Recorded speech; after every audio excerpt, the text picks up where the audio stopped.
Hello everyone, नमस्कार। तो स्वागत है आपका हमारे यूट्यूब चैनल PCS 1 में। तो इसमें आज हम देखेंगे यूपी PCS का जो जीएस का फर्स्ट पेपर यानी कि प्रीलिम्स होता है उसको हम देखेंगे और करेंगे जीएस की क्वेश्चन। तो पहले क्वेश्चन को देखें। निम्नलिखित में से किसने 1755 में डिंडीगुल मैसूर में एक आधुनिक शस्त्रागार की स्थापना की? किसने की थी?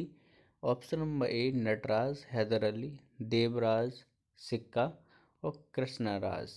इनमें से किसने डिंडीगुल जो मैसूर में एक आधुनिक शस्त्रागार की स्थापना की? किसने की? हैदर अली ने। राइट आंसर इसका हैदर अली है। इसकी व्याख्या देखें। हैदर अली ने दक्षिण भारतीय मैसूर के सुल्तान थे। हैदर अली कहाँ के सुल्तान थे? हैदर अली मैसूर राज्य के सुल्तान थे। दक्षिण भारतीय मैसूर राज्य के सुल्तान थे। हैदर अली के समय ही प्रथम आंग्ल मैसूर युद्ध, इसकी डेट याद रखें, 1767 से 69 प्रारंभ हुआ था, जिसमें हैदर अली को आंशिक रूप से यानी कि सफलता मिली। हैदर अली इस युद्ध में विजयी हुआ। दूसरा आंग्ल मैसूर युद्ध 1780 से 1784 में हैदर अली एवं अंग्रेज़ों के मध्य हुआ था। वो भी अंग्रेज़ों के मध्य हुआ था, जिसमें हैदर अली की मृत्यु हो गई। हैदर अली की मृत्यु हो गई 1755 में। हैदर अली ने फ्रांसीसियों की मदद से डिंडीगुल तमिलनाडु में है जो डिंडीगुल तमिलनाडु में आधुनिक शस्त्रागार की स्थापना की। अब वो पूछ सकता है कि किसकी मदद से डिंडीगुल में हैदर अली ने शस्त्रागार की स्थापना की? तो किसकी मदद से? फ्रांसीसियों की मदद से। क्वेश्चन कहीं से भी बन सकता है। अगला क्वेश्चन, निम्नलिखित में से कौन द्वितीय गोलमेज सम्मेलन में भाग नहीं लिया था? यानी कि इनमें से 3 ने भाग लिया था, 1 ने नहीं लिया था। तो वो कौन थे? M.K. गांधी, सरोजिनी नायडू, पंडित मदन मोहन मालवीय या डॉक्टर राजेंद्र प्रसाद। इन तीनों में से एक व्यक्ति ने द्वितीय गोलमेज सम्मेलन में भाग नहीं लिया था। राइट आंसर इसका हो जाएगा राजेंद्र प्रसाद। राइट आंसर हो जाएगा इसका राजेंद्र प्रसाद। अब इनके बारे में देखें। द्वितीय गोलमेज सम्मेलन का आयोजन कब हुआ था? 1931 में लंदन में हुआ था। इस सम्मेलन में भाग लेने के लिए गांधी जी M.K. राजपूताना नामक जहाज से 12 सितंबर को इंग्लैंड पहुंचे। किस जहाज से? M.K. राजपूताना नामक जहाज से 12 सितंबर को इंग्लैंड पहुंचे थे।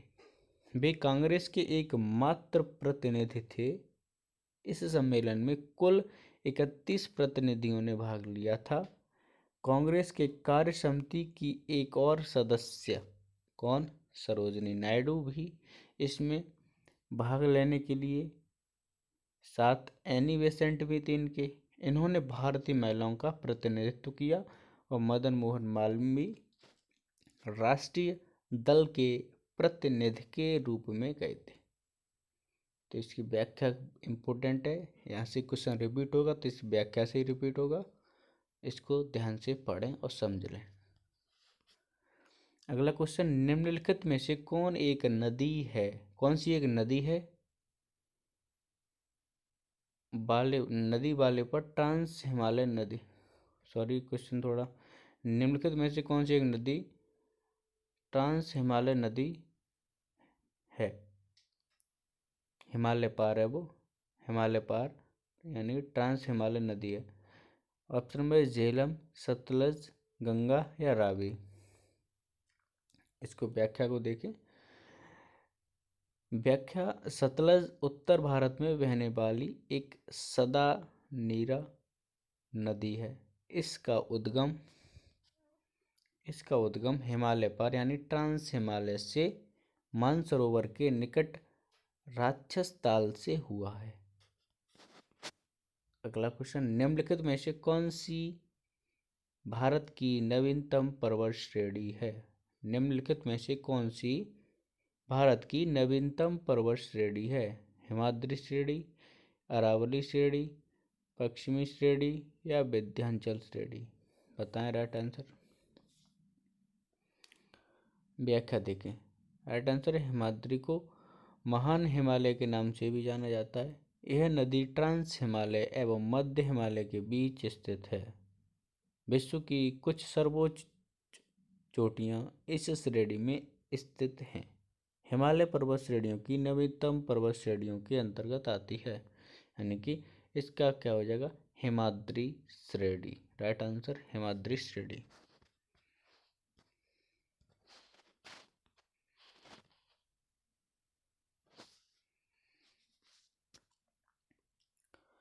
अगला, निम्नलिखित जनजातियों में से कौन सा भारत के अंडमान और निकोबार द्वीप समूह का मूल निवासी नहीं है?